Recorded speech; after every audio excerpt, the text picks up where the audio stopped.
Fala galera, paz seja convosco. No dia de hoje iremos estudar Êxodo, do capítulo 1 até o capítulo 6.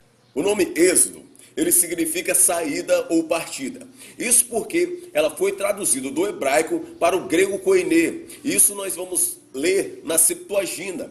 Septuaginta que significa que foi traduzida por 72 tradutores. Mas a Bíblia em hebraico sempre vai trazer o nome do livro pela primeira inicial da sua frase. Nesse caso significa Passat Servote, ou seja, estes são os nomes. Assim como em Gênesis, Gênesis que significa o início ou o princípio, também vem na sua primeira frase dizendo qual é o nome do livro. Mas o grego, ele veio traduzindo o livro pelo o seu conteúdo em si, que significa a libertação do povo do Egito, a entrega da lei e também a construção do tabernáculo. O capítulo 1 de Êxodo vem falando agora a continuação de Gênesis. O povo hebreu no Egito, ele cresce bastante, ele é um povo muito numeroso. E nasceu um rei, um faraó, que não conhecia a José. Esse faraó era Moses I. Ele derrotou todos os outros reis estrangeiros próximo ao Egito e os expulsou de sua terra. Agora o seu pensamento é no povo hebreu que já estava lá. Então a sua associação era que a ideia do povo hebreu se juntar com os povos que foram derrotados contra o Egito era muito grande no seu pensamento. Então a sua primeira ideia é: vamos subjugar esse povo que é mais numeroso do que nós. Porque o povo hebreu não era um povo de guerra, mas como eles eram muitos, a ideia deles se juntarem com os povos que foram derrotados era muito grande na cabeça de Amós I. Faraó dá uma ordem, dizendo às parteiras que deixassem vivos as meninas e que matassem todos os meninos jogando no rio Nilo. Por que disso? Os meninos, eles poderiam então fazer outras crianças, mas só que as meninas, ao se juntarem com os egípcios, elas perdiam a sua identidade, a sua tradição, ficando assim como uma egípcia também, porque na linhagem vem pelo pai. No capítulo 2 nós vemos o nascimento de Moisés, a sua preservação, ele que é da linhagem de Levi. Moisés, que significa Moshe no hebraico, ou seja, tirado, aquele que foi resgatado das águas, que também tem a sua origem egípcia, que significa Moshi. E esse nome, é claro, que foi dado pela a filha do faraó, que o encontrou em suas águas banhando. Esse fenômeno, essa atitude, ela não foi impensada da sua mãe.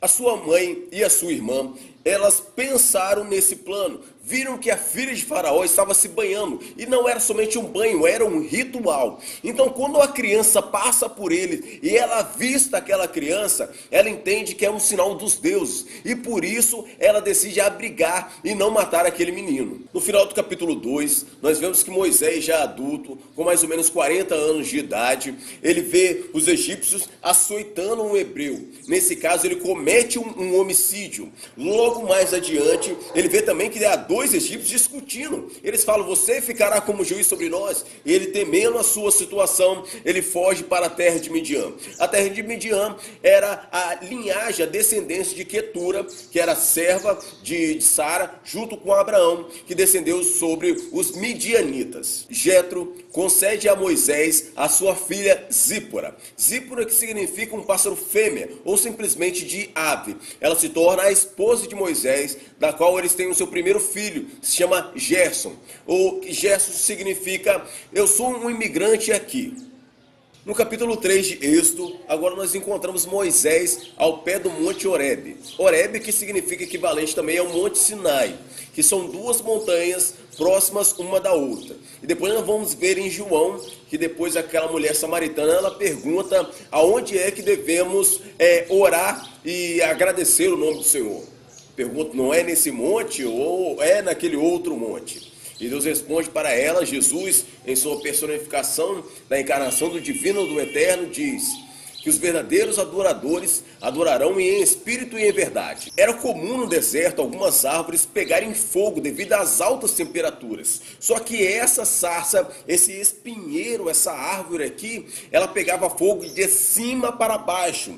Moisés, na sua idade de 40 anos, já estava pastoreando lá em Midian. Ele percebe uma diferença. Ele já viu algumas manifestações de química na terra do Egito. E na terra do Egito ela é bem abrangente em seu conhecimento. Só que essa sarça chama a atenção dele porque o fogo vem de cima para baixo e não de baixo para cima. Porque se fosse de baixo para cima, seria por causa das altas temperaturas, ou seja, seria mais uma árvore pegando fogo no meio do deserto. Só que agora não. Essa árvore ela pega fogo de cima para baixo, dizendo que era a manifestação presente de Cristo naquele local. Nesse momento, Cristo faz uma conversa com ele, o predestinando para ser o libertador do povo do Egito. Moisés, então, retrucando, diz: mas qual é o nome que eu vou falar a Faraó que o Senhor se chama? Ele diz simplesmente: eu sou o que sou, eu sou aquele que faz acontecer, eu sou aquele que já existe, eu sou o todo suficiente. Então nesse momento Moisés faz essa pergunta, porque no Egito todos os deuses egípcios tinham nomes. Então ele gostaria de saber o nome de Deus para falar a Faraó, da qual estava se dirigindo para ele. E esse nome significa YHWH. Alguns vão interpretar que esse nome se chama Jeová, Yahvé. Alguns vão tentar fazer essa pronúncia, só que o hebraico ele não é precedido de vogais. E essa pronúncia ela se perdeu com o passar do tempo, porque o nome do Senhor não era falado, porque não se falarás o nome do Senhor em vão. Então por isso, com o passar do tempo, foi perdendo a vocalização, a verbalização do nome correto do Senhor. Capítulo 4 de Êxodo. No capítulo 4, nós vemos aqui uma conversa. E aí Moisés, ele dá várias desculpas, dizendo que ele não era a pessoa ideal para ser o libertador do Egito. E nessa conversa aqui, ele coloca uma situação de ser pesado de língua. E nós temos 3 hipóteses para essa situação de ser pesado de língua. A primeira situação é que ele era gago. A segunda situação, que ele não tinha eloquência, ele não sabia verbalizar as palavras corretas e não tinha o poder de persuasão. A terceira hipótese é que Moisés, quando era mais novo, tocou na coroa do faraó. E tocar na coroa do faraó significa que a pessoa está tentando usurpar o trono. E nesse caso, Moisés estava tentando isso nesse momento. Faraó, acreditando na inocência da criança, passou ela por um ritual. E nesse ritual tinha a coroa e uma chama incandescente, uma brasa incandescente. Nesse momento, a criança vai até o encontro da coroa e da brasa. Só que ela escolhe a brasa e coloca essa brasa na língua. Ainda assim que ela estivesse, ela toca a língua nessa brasa e acaba queimando então a sua língua. Seria a última hipótese sobre essa questão de ser pesado de língua. Mais adiante, nós vemos que Zípora tem um conflito com Moisés.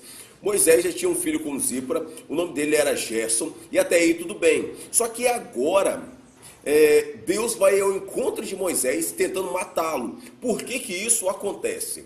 Tinha um ato da circuncisão. E Zípora não queria deixar que Moisés circuncidasse seu filho mais novo, que seria o Eliezer. Nesse momento ela percebe que o anjo do Senhor vai até o encontro de Moisés para matá-lo. Quando ela percebe que Moisés vai perder a sua vida, ela pratica então a circuncisão e depois fala a Moisés, ou seja, faz sob reclamação e fala: você é um homem de sangue, você faz esse ritual machucando nossos filhos. 5. Moisés se apresenta até Faraó. Faraó então sarcasticamente, de modo irônico, pergunta: quem é o Senhor para que eu lhe obedeça e faça esse povo sair? Então você vai entender por que as pragas se assolaram sobre o Egito. Um pouco mais adiante nós temos uma situação interessante. Eles estão fazendo tijolos e para que eles fizessem esses tijolos precisavam misturar com palha.